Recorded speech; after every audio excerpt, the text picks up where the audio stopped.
It's like, what were you doing with my drapes? The drapes that were hanging in the apartment. I never got the answer to that. Hi, this is Kari from Sky Properties, and today we're going to talk about preparing for an emergency. This could be a fire, flood, or earthquake. In the Northridge quake, pipes broke and things flooded. Fish tanks came down from second floors to first floors.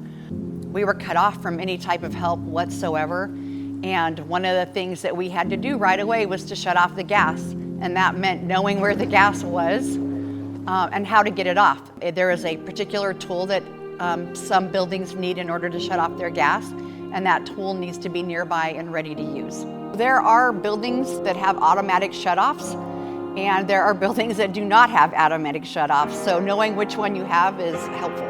So at Sky Properties, all of our buildings have on hand some plywood if there's room, but we all have Tyvek rolls, which is a thick piece of paper that's more like a cloth that can be stapled over windows. And one of the biggest problems you're going to have after an earthquake is broken windows. There was a lot of looting after the Northridge quake, and you want things to at least appear like they're safer. Again, an emergency, of course, you can't really ever prepare for, but in order to prevent a flood, you want to be able to make sure that your plumbing is in good working order.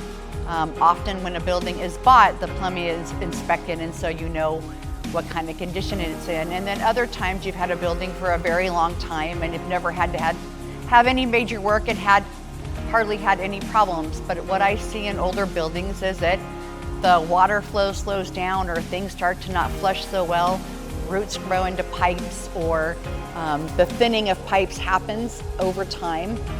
So I would say to prevent floods, you want to make sure that your water heaters are in good condition and that you know what year they were installed.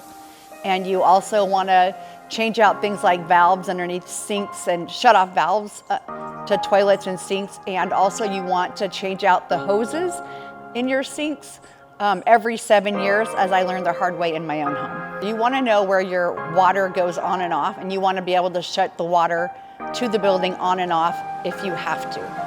But preventing a plumbing disaster is all about preventative maintenance. Take a look at your plumbing, know what kind of condition it's in, and take proactive steps to keep there from being floods. And most often I see that from water heaters being too old. Yeah, so how does a building owner prepare for a fire? Well, I think mostly that's in tenant education. You hear all these things from your insurance company about Zenco panels and federal panels, and I have never had a fire in one of my buildings in 30 years from one of those panels. However, I have had a fire from plugging in too many items into one outlet, which you can prevent by checking your apartment units every 6 months, as you're supposed to anyways, and making sure that no one is overusing the electrical. You can also educate your tenants on when it's appropriate or not appropriate to use candles and to blow them out at night and to blow them out when they leave their apartment. We'll also hear about stove fires. Cooking fires are not things that happen very often, but educating tenants on how to put one out right away is probably a good idea.